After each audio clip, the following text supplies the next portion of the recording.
আজ ক্লাস শুরু হচ্ছে চট্টগ্রাম বিশ্ববিদ্যালয়ে। এর জন্য হলে শিক্ষার্থীদের আসন বরাদ্দ সহ বেশ কিছু প্রস্তুতি নিয়েছে বিশ্ববিদ্যালয় কর্তৃপক্ষ।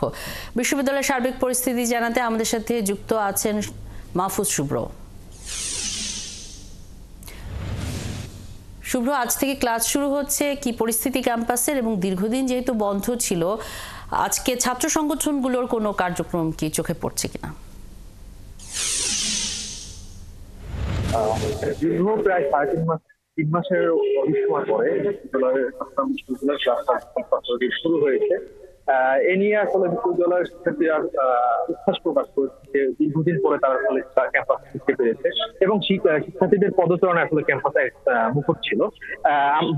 এছাড়াও বিশ্ববিদ্যালয়ের যে বিভিন্ন ক্লাস রয়েছে, তারপর পরীক্ষা, এগুলোও কিন্তু আসলে শুরু করেছে প্রশাসন। এবং এই সব শুরু করার পূর্বে পূর্ববর্তী প্রস্তুতি হিসাবে বিশ্ববিদ্যালয় প্রশাসন হলে আসন বরাদ্দ দিয়েছে। সেই আসন বরাদ্দ নিয়ে শিক্ষার্থীদের আরো বেশি উৎসাহিত, কারণ এর আগে প্রায় 7 বছর ধরে বিশ্ববিদ্যালয়ে কোনো ধরনের আসন বরাদ্দ ছিল না। এবং শিক্ষার্থীরা যেমনটি জানিয়েছে যে তারা যে আসলে বৈধভাবে আসন বরাদ্দ পাবেন সেটাও আসলে কল্পনা, যার কারণে আসলে শিক্ষার্থীদের মধ্যে এক ধরনের উচ্ছ্বাস কাজ করছে। এছাড়াও বিশ্ববিদ্যালয় আসন বরাদ্দ প্রক্রিয়ার মধ্যে শুধুমাত্র মেধাকে প্রাধান্য দিয়ে আসন বরাদ্দ দেওয়া হয়েছে দেখে বৈষম্যেরও অভিযোগ পেয়েছে শিক্ষার্থীরা। এ নিয়ে শিক্ষার্থীদের মধ্যে খবর রয়েছে। প্রশাসন জানিয়েছে যে পরবর্তীতে শিক্ষার্থীদের দাবি সাপেক্ষে তারা আসলে আসন বরাদ্দের যে নীতিমালা রয়েছে সেই নীতিমালা পুনর্মার্জন করে তারা নতুন করে আবার আসন বরাদ্দ দিবেন। পরবর্তী আসন বরাদ্দগুলোতে নতুন করে নীতিমালা করা হবে। এবং পাশাপাশি আজকে যেহেতু ক্যাম্পাস খুলেছে, শিক্ষার্থীরা এখানে ভালো একটা উপস্থিতি ছিল এবং